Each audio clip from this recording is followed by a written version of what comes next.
J'ai acheté un bateau. J'ai craqué, j'ai acheté un bateau. Du coup, je vous déconseille de partir à La Rochelle. Attention, propos misogynes. Instagram, c'est le nouveau Tinder.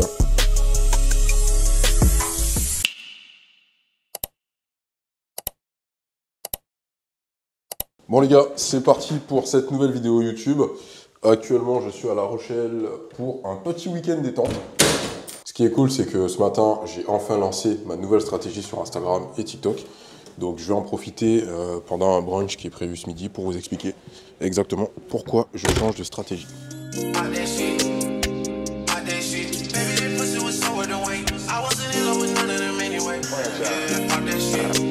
Moment fatidique. Je vous présente Ernest le glacier, le meilleur glacier au monde.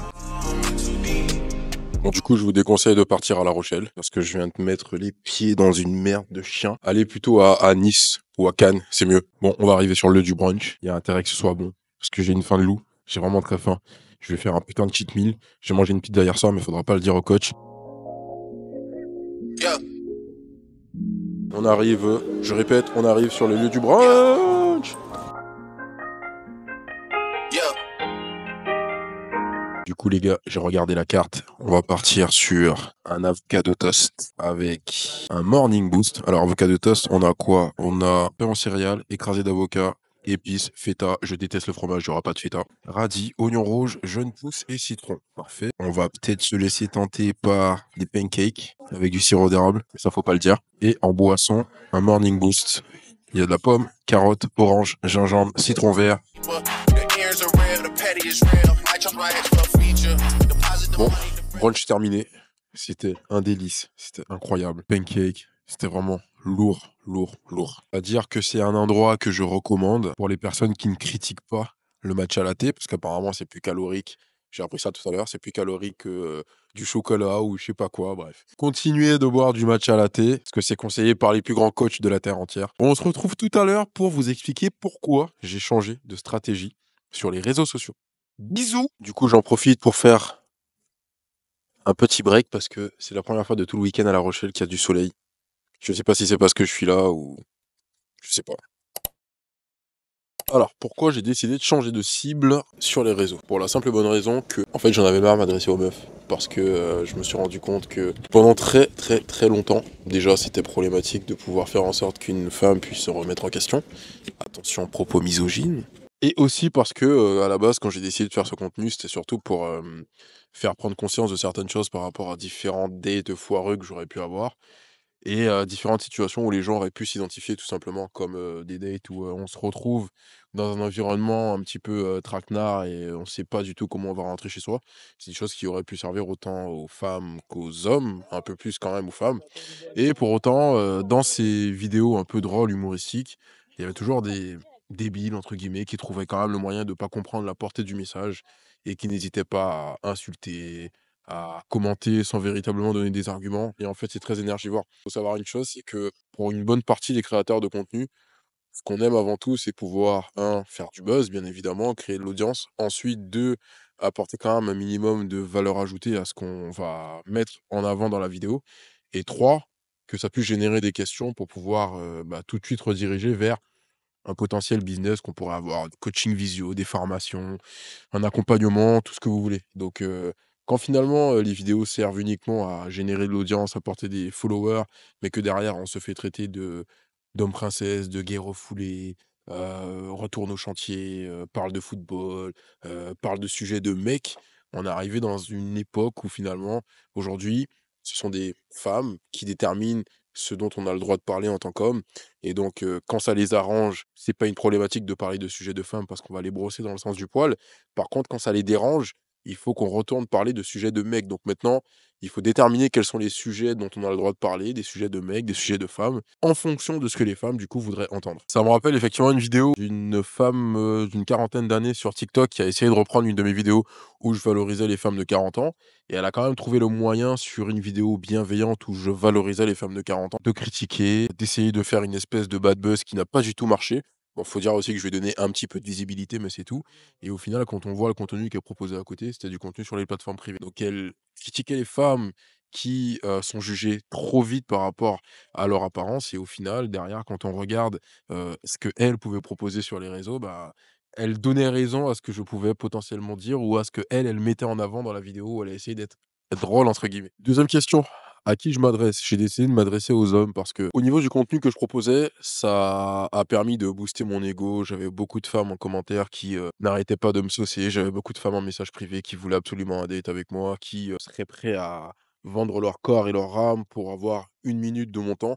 Alors c'est très flatteur, pour autant, mesdames, ne perdez pas votre dignité. J'ai décidé de m'adresser aux hommes tout simplement parce que je me suis rendu compte que dans les vidéos que je pouvais proposer, beaucoup d'hommes comprenaient le message, beaucoup d'hommes étaient prêts à élever le débat, sauf qu'ils ne savaient pas toujours comment faire et comment aborder. Aujourd'hui, on se rend compte que, ils préfèrent rester muets, ils sont paumés, ils ont besoin de conseils et c'est surtout qu'ils ont des problématiques et ils sont en recherche de solutions. Là où une femme passera un peu plus de temps à vouloir se plaindre parce qu'elle voudra qu'on l'écoute, qu'elle n'aura absolument pas envie ou elle laissera même pas le droit à la parole de lui dire: «Tu as une problématique, voici la solution», elle voudra juste se plaindre. Alors qu'un homme, lui, va poser une question parce qu'il a une vraie problématique et cherchera à avoir des réponses pour les mettre en pratique tout de suite. Ça me rappelle du coup, 3 séances de coaching que j'ai eues quand j'ai commencé à vouloir développer le coaching. J'ai eu 2 femmes et un homme.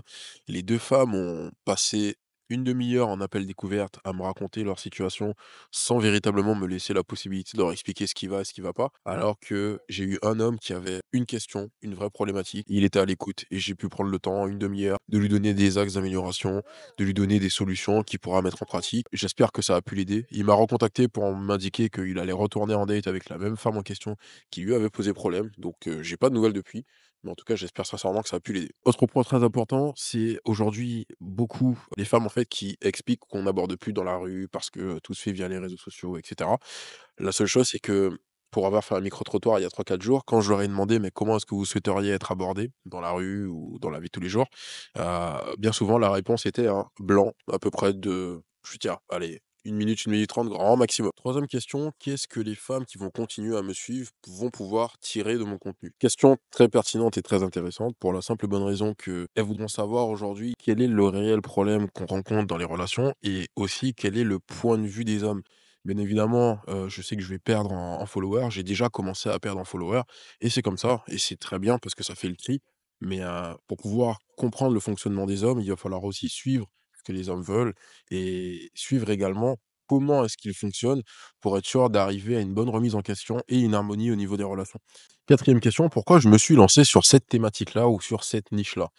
Parce que, depuis mon plus jeune âge, j'ai bercé, pendant très longtemps dans les Walt Disney, dans, les films pseudo-romantiques à l'eau de rose. C'est-à-dire qu'à la base, j'ai voulu comprendre très rapidement pourquoi ça n'allait pas entre les hommes et les femmes. Quand on regarde à l'époque de nos parents, de nos grands-parents, ils connaissaient pas autant de relations amoureuses. Peut-être que ça n'allait pas forcément, mais on était moins au courant parce qu'il y avait aussi moins de choix. Aujourd'hui, je me suis vite rendu compte, en étant gamin que, il y avait quelque chose à faire et je me rappelle quand j'étais, en âge d'adolescence, j'allais déjà sur les blogs pour essayer de comprendre comment fonctionnait la séduction, comment aborder les femmes, les aborder via, des SMS, comment, se comporter via les réseaux sociaux, parce que c'était l'apogée des réseaux sociaux aussi et c'est marrant parce que j'avais déjà envie de sortir un livre à la base.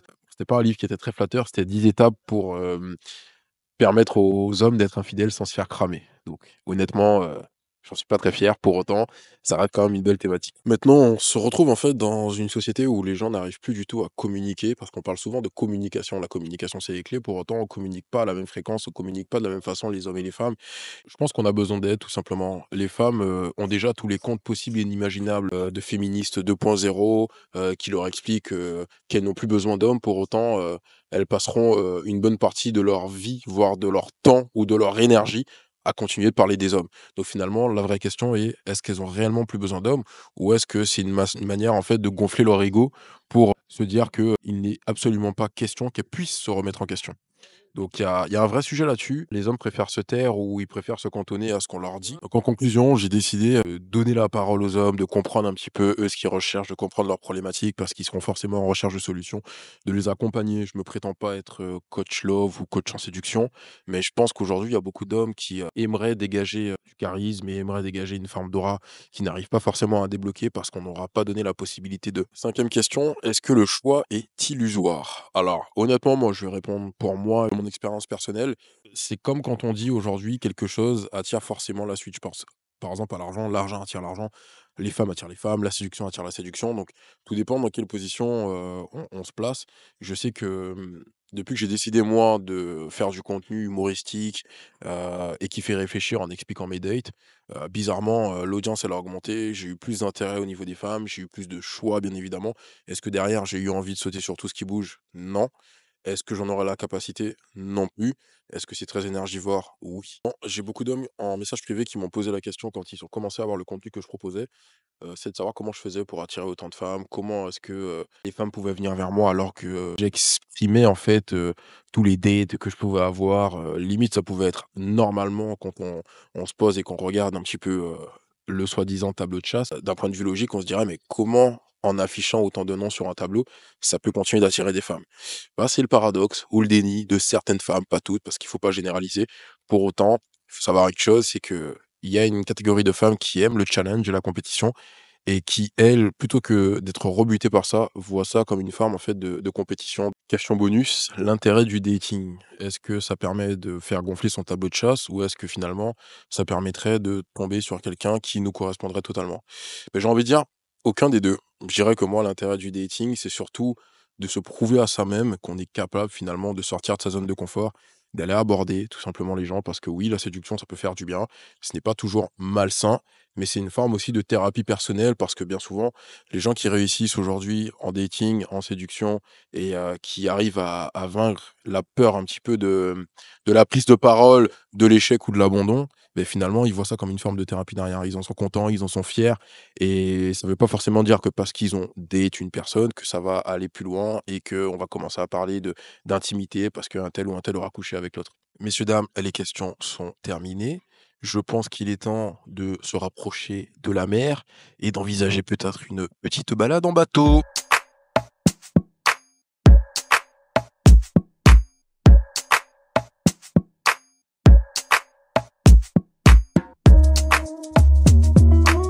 Mesdames et messieurs, nous sommes en direct du départ. J'ai acheté un bateau. J'ai craqué, j'ai acheté un bateau. Du coup, départ sur mon bateau. J'ai invité quelques personnes à faire les touristes, hein, sinon ça fait un peu trop mec, je me la raconte. Mais j'ai acheté un bateau qui m'a coûté 46 euros en totalité. Du coup, c'est parti pour la petite balade.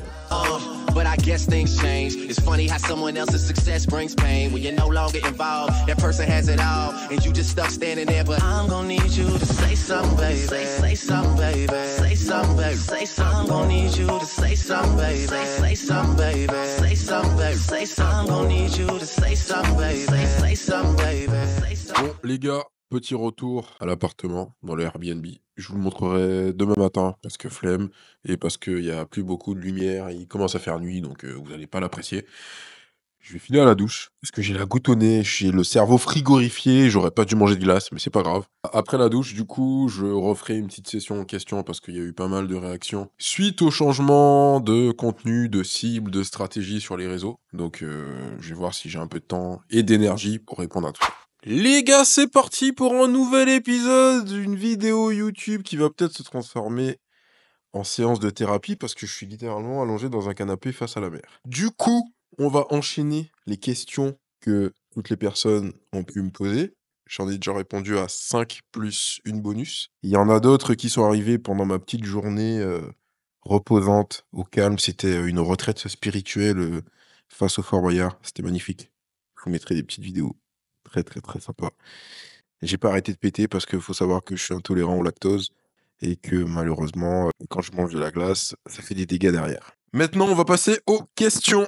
Alors, on m'a posé la question de savoir est-ce que je voudrais transposer l'activité dating qui se fait à l'américaine au format français. J'ai pas forcément cette prétention. Maintenant, je pense qu'un date devrait avant tout être une activité parce que, bah, avant de partir en date, on sait pas du tout qu'est-ce qui va se passer, si la personne va nous plaire ou pas. Moi, j'ai tendance à conseiller, à préconiser d'avoir au moins discuté 48 heures minimum pour être sûr de passer un moment de qualité.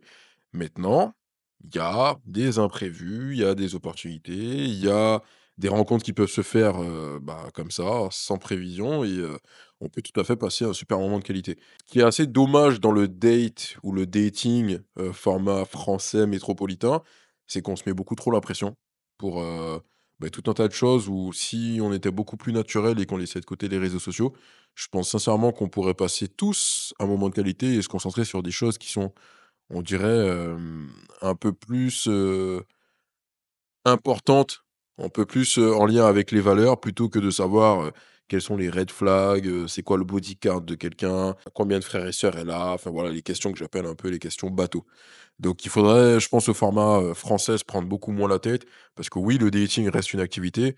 Après le plus important, c'est au fur et à mesure des questions qu'on va poser, qu'est-ce qui se passera après le premier date, le deuxième date ou le troisième date? Parce qu'on peut très bien faire un premier date sans que ça aboutisse à quoi que ce soit, donc pas d'intimité, on revoit plus la personne et puis, chacun passe, bah, au candidat suivant. Ou alors ça peut être un super date et on décide de revoir la personne une deuxième fois, une troisième fois. Là, il faudra, bah, normalement se projeter et déterminer réellement ce que l'un et l'autre veulent. Donc, est-ce que ça va aller sur quelque chose de peu plus durable? Est-ce que ça va être quelque chose, moi, je dirais d'un peu plus léger où chacun est libre de faire ce qu'il veut? Voilà, dans tous les cas, si le date se passe bien et que, vous vous projetez sur un deuxième, troisième, quatrième, cinquième, sixième date, bah, c'est des questions auxquelles il faudra répondre à un moment donné. J'ai reçu une question, d'une personne qui m'a demandé, comment est-ce que je gère le fait de perdre des followers en changeant complètement de cible? Honnêtement, j'ai envie de vous dire et j'y avais déjà répondu tout à l'heure, j'ai envie de vous dire que c'est pas une mauvaise chose parce que entre faire de l'audience et avoir aujourd'hui, ben, des femmes qui sont là juste pour me complimenter quand je vais dans leur sens et me juger et me dénigrer quand il s'agit de faire en sorte qu'elles se remettent en question, finalement, ça me fait dépenser beaucoup trop d'énergie. Je suis créateur de contenu, mais j'aimerais aussi en faire mon business. Donc forcément, j'aimerais aussi, en accompagnant, vendre et générer de l'argent comme n'importe qui. Donc si aujourd'hui, j'ai juste des personnes qui sont là pour me brosser dans le sens du poil, mais qui n'achètent pas, qui ne cherchent pas de solution, qui ne sont pas là dans un but d'accompagnement, ben, autant qu'elles se cassent, très sincèrement, parce que ça me permet, un, de faire le tri, et deux, de me concentrer sur les personnes qui ont réellement envie d'apprendre sur ce que je vais leur apporter. J'ai pas la prétention d'être un coach ni d'être Zeus pour avoir la science infuse sur tout. Je suis pas omniprésent, je suis pas omnipotent. Pour autant, j'ai réussi en quelques mois à acquérir une certaine communauté, ce qui m'a aussi donné une certaine crédibilité et ça reste un sujet qui, aujourd'hui touche, ben, tout un tas de personnes, les relations hommes-femmes. Il est clair que je m'adresse plus du tout aux femmes parce que, j'aurais laissé, la possibilité de grandir, de tirer, tous les profits, de tous les posts que j'ai pu publier, poser des questions, de rechercher des solutions, d'acheter, de faire une remise en question de, leur positionnement vis-à-vis des hommes aujourd'hui et en fait, ces 8 mois m'ont servi, je vais pas généraliser, mais ces 8 mois m'ont servi, la plupart, qu'à, être contente quand je brossais dans le sens du poil et que je valorisais, ou alors qu'à critiquer, juger et insulter quand il était question, mais qu'elle puisse, elle, se remettre en question. C'est très énergivore, je pense pas être le premier créateur à subir ce type de situation, a tendance à se définir par un seul mot qui est le déni, malheureusement. Je ne citerai pas de nom, mais j'ai d'autres créateurs qui sont en train de le vivre actuellement et il se peut qu'ils revoient aussi toute leur stratégie et la cible à laquelle ils s'adressent. C'est malheureux et c'est dommage parce que, la communauté finalement peut être considérée comme étant une communauté hypocrite, pour la simple et bonne raison que tant qu'on va dans leur sens, c'est bien. La seule chose, c'est que sur les réseaux, on peut pas toujours faire du contenu qui plaira à tout le monde. On n'en fera jamais d'ailleurs, hein, du contenu qui va plaire à tout le monde. Donc ce changement de stratégie qui génère automatiquement une baisse des followers, je le vis plutôt bien parce qu'à un moment donné, il faut faire du tri et je préfère avoir une communauté engagée qui comprend clairement le message que j'ai envie de transmettre, plutôt qu'une communauté qui est là juste pour entendre les messages bienveillants quand je brosse dans le sens du poil et qui, décide de m'insulter et de me juger quand je décide de parler d'une façon différente. Alors, on m'a posé la question aussi de savoir est-ce que si le dating est une activité, est-ce que ça empêche de continuer de faire des dates tout en commençant ou en ayant commencé à fréquenter quelqu'un? Bah, ça dépend si la polygamie est acceptée ou pas en France, j'ai envie de dire, parce que, aux dernières nouvelles, je pense que ça peut être très mal vu, sauf si des personnes ce sont des personnes qui sont en relation libre, puisque c'est un nouveau format qui qui a pris naissance il y a un petit peu de temps maintenant et qui a tendance à plaire beaucoup et même aux plus jeunes, pour éviter de véritablement s'engager. Maintenant, moi j'aurais tendance à dire que non, parce que, bah, si on commence à fréquenter quelqu'un, c'est qu'on s'engage avec une personne. Si on continue de faire des dates et qu'on voit ça juste sous un format activité, ben, autant trouver un pote, aller faire du karting ensemble et faire des soirées cinéma ou des soirées pyjama et ça ira très bien. Parce que faut pas qu'on oublie, l'objectif d'un date quand même si ça reste une activité, c'est que on n'est pas à l'abri que ça se passe très bien et que lors de cette activité, qu'on puisse rencontrer quelqu'un d'exceptionnel qui pourrait, faire tout remettre en question vis-à-vis de la personne qu'on a déjà commencé à fréquenter. Alors, Mais il y a aussi l'aspect de si la personne qu'on a commencé à fréquenter est au courant et que ça ne la dérange pas, chose qui peut arriver, j'ai des doutes, mais ça peut arriver, à ce moment-là, j'ai pas mon mot à dire parce que, bah, d'un commun accord, tout le monde est OK. Maintenant, je pense qu'en France, ça passerait pas. Dans d'autres pays peut-être, mais en France, à mon avis, ça passerait pas. Et en 2025, avec les femmes qui sont pro-engagement, pro-étiquette, parce que à partir de 2 heures de conversation avec du feeling, il faut déjà, avant même qu'elles aient vu le mec, alors je vais pas généraliser, mais pour la plupart, il faut déjà qu'avant même qu'elles aient vu le mec, qu'elles sachent dans quoi elles s'embarquent et qu'elles puissent savoir s'il y a une étiquette ou pas sur ce feeling. Et moi, ça m'est déjà arrivé d'avoir des femmes qui me disent: «Bon, bah, sinon on est quoi au bout de 2 heures?» alors qu'on s'est même pas encore vu.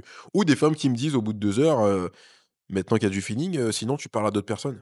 Cousine, ça fait 2 heures. Après, moi, le sujet des appels de phare aussi, il est, extrêmement intéressant et important parce qu'il y a de nouvelles règles qui disent que, à partir du moment où tu as, liké 3 stories, ça y est, c'est que tu as un appel de phare. Moi, j'ai des meufs qui se mettent à faire ça aussi, donc du coup, bah, je vois 3 likes quand je les vois parce qu'avec toutes les notifs que j'ai, il y a des notifs que je zappe.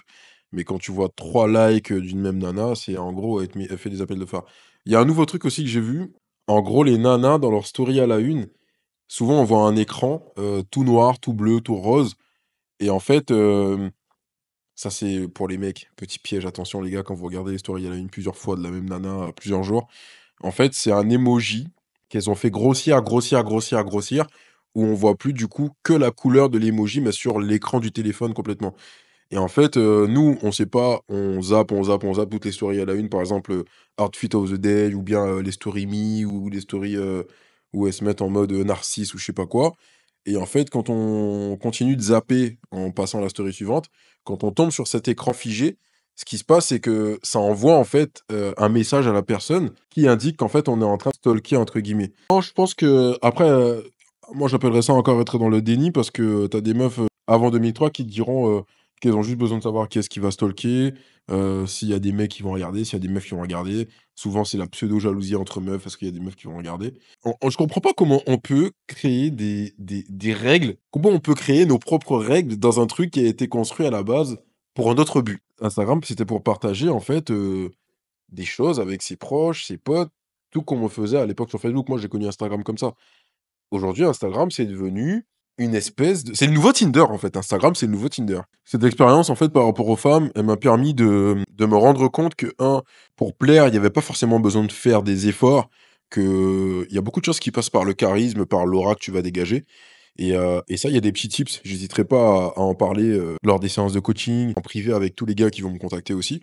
Mais, il y a des petits tips où parfois on n'a pas besoin de passer pour un mâle alpha, on n'a pas besoin de, se buter à la salle de sport, on n'a pas besoin de s'habiller en Gucci ou en Louis Vuitton pour pouvoir attirer des femmes. Moi, ça m'est déjà arrivé d'être habillé en costume chez Kiabi où ça m'a même pas coûté 60 balles et ça m'empêchait pas d'attirer des femmes, d'avoir, des demandes d'ajout, d'avoir des meufs qui me laissaient leur numéro de téléphone sur des serviettes en papier, enfin voilà. Honnêtement, ça m'a juste conforté dans l'idée que il faut prendre confiance en soi et plus on est concentré sur un objectif, peu importe lequel, moi ça a été la création de contenu et plein d'autres choses à côté, plus ça attirera les femmes parce qu'en fait, on va automatiquement dégager une forme de charisme et c'est comme ça. Maintenant, je me suis aussi rendu compte qu'avec, tous ces posts et toutes les réactions que ça a généré, ce que ça m'a appris au niveau des femmes, mais aussi des hommes finalement, c'est qu'il y a beaucoup de personnes, malheureuses. Surtout sur les réseaux sociaux. Toutes les personnes qui traînent, en fait, sur les réseaux sociaux, sauf les créateurs, pour la plupart, elles sont là pour consommer. On a besoin de ces personnes-là parce qu'elles consomment notre contenu. Donc c'est bien. Ce qui serait bien, c'est aussi de se dire que le contenu que ces personnes-là consomment puisse les éduquer, les édifier, les faire monter en compétences, que les personnes puissent ressortir après une vidéo avec de vraies émotions et se dire: «Waouh, moi je sais que j'ai vécu ça» ou «J'ai un pote qui a vécu ça» ou quelqu'un de mon entourage qui a vécu ça et ça me parle. Parce que quand on regarde aujourd'hui les plateformes que nous, on consomme actuellement en France métropolitaine versus ces mêmes plateformes dans des pays étrangers, style la Chine ou le Japon, et ben, ils ont que du contenu éducatif dans l'Explorer. Donc ce qui se passe, c'est qu'au final, ils sont pas noyés par tout un tas de choses que l'algorithme pourrait pousser et leur proposer, parce qu'ils sont là pour apprendre des choses. À chaque vidéo, ils ressortent avec l'impression d'avoir appris quelque chose. Là, aujourd'hui, moi, quand je vois une vidéo, bah, il y a un post il y a pas longtemps où il y a une meuf qui met ce que j'aime chez un garçon, c'est un carrousel. Et en fait, on zappe, on zappe, on zappe, on zappe, et on voit finalement que c'est que des pages vides et que ça fait marrer toutes les nanas. Ouais, ok, ça nous a fait rire pendant 30 secondes. Ok, on a scrollé dans les commentaires pour vérifier qui disait quoi. On s'est rendu compte que toutes les nanas s'encourageaient et alimentaient un petit peu ce faux débat. Pour autant, une fois qu'elles ont fini ça, qu'est-ce qu'elles vont faire? Elles vont retourner peut-être voir leur ex toxique ou retourner checker quel autre mec qui serait là parce qu'elle s'ennuie. Parce que oui, bah en fait, le post, il a juste fait rigoler. La nana, elle aura peut-être fait 50 000 vues sur le post ou la vidéo.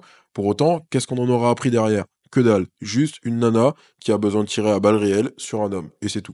Et c'est pour ça que moi, j'ai voulu aussi changer de stratégie parce que même avec de l'humour, il y a toujours une part de vérité dans l'humour. Et parfois, parler de ce qui s'est passé avec un ton humoristique sur un date ou dire que j'ai date une pseudo-féministe 2.0 du 21e siècle, ça fait marrer, ça fait réagir. J'attire les féministes 2.0 dans les commentaires pour qu'elles puissent s'énerver. Et en fait, ça alimente aucun débat parce que ces mêmes personnes-là, quand je leur propose de faire un podcast ou un débat ou un live en face à face, malheureusement, il n'y a plus personne. Et c'est ça qui est dommage. Donc, quitte à faire des posts un peu plus conventionnels et plus sérieux pour faire parler, et peut-être un post parmi tant d'autres sur une fois par semaine, une fois par mois, sur le ton de l'humour pour que ça puisse générer un petit peu d'audience, ok.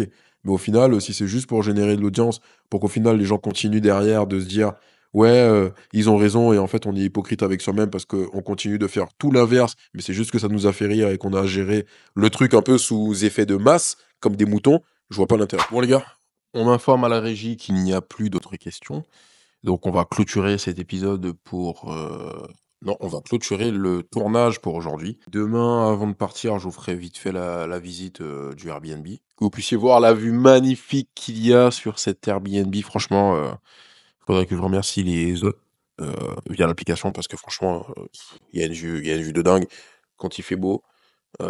Après, si vous avez prévu de tartiner votre meuf le soir, je vous conseille de bien fermer quand même les rideaux parce que avec la luminosité, on voit quand même bien à l'intérieur. C'est pas loin d'une rue passante. Voilà, voilà. Et on se retrouve demain. Demain, je parlerai pas beaucoup, juste pour vous dire bonjour parce qu'on est poli ici. Petite vidéo vite fait de l'appartement, en tout cas de la pièce principale. Et puis après, on reprendra la route pour une nouvelle semaine, même si c'est férié et que c'est lundi de Pâques. D'ailleurs, dites-moi ce que vous mangez à Pâques, parce que nous, aux Antilles, on mange du crabe.